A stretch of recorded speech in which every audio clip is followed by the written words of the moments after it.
What's up mga idol? Hinebra at TNT Big News, madami ang magugulat. Pero bago mo sana ipagpatuloy ang panonood mo, ay huwag mong kalimutan na mag-subscribe bilang suporta sa aking YouTube channel. Maraming salamat idol.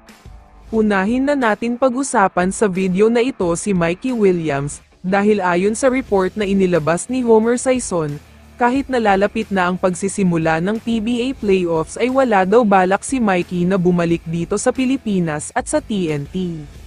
Gusto naman daw sana niyang tulungan ang team niya sa playoffs, pero ang problema daw ay hanggang ngayon, wala pa rin maayos na kasunduan at pag-uusap tungkol sa usapang sweldo, hindi pa rin daw na-finalize ito. Nakakapanghinayang ito para sa parehong kampo, dahil kung makakapaglaro sana sa TNT si Mikey Williams ngayong playoffs, malaki ang chance nila na mag-champion dahil kompleto at healthy ang lineup nila ngayon. Meron din silang bagong big man na si Brandon Ganueles-Rosser, bagay sana ang laro niya sa napaka-shooter na si Mikey Williams, mas malakas sana sila ngayon kaya sobrang nakakapanghinayang talaga ito para sa TNT tropang giga.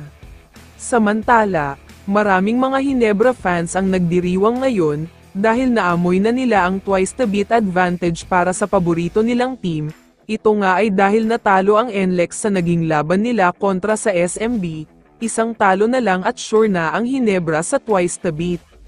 Magandang balita talaga ito para sa Hinebra, dahil hindi na nila kailangan pang dumaan sa best of 3 series sa quarterfinals. Dahil isang panalo lang ang kailangan nilang makuha sa quarterfinals, didiretso na sila agad sa semis.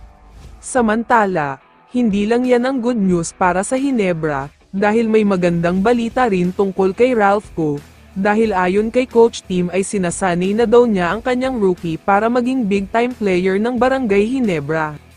May mga kinuha nga daw silang special trainer para sa 3-point shooting, gagawin daw kasi siyang 3-point specialist ni Coach Tim. Ngayon lang daw niya gagawin ang ganito sa isang player dahil nakikita talaga niya ang potential ni Ralph Ko. Sa tingin ko naman, magbe-benefit talaga ng husto ang Barangay Hinebra dito kinalaunan, dahil nga isang 3-point shooter talaga ang kailangan nila sa team ngayon, may mga solid na big man at magaling na point guard naman sila. Ngayong playoffs ay wag nyo munang masyadong tataasan ang expectation nyo kay Ralph Ko, dahil baka ma-disappoint lang kayo, pero asahan nating lahat na habang tumatagal, mas dami ang experience niya at mas gumagaling pa. Kaya naman kung ikaw ang tatanungin idol, ano ang masasabi mo sa balitang ito?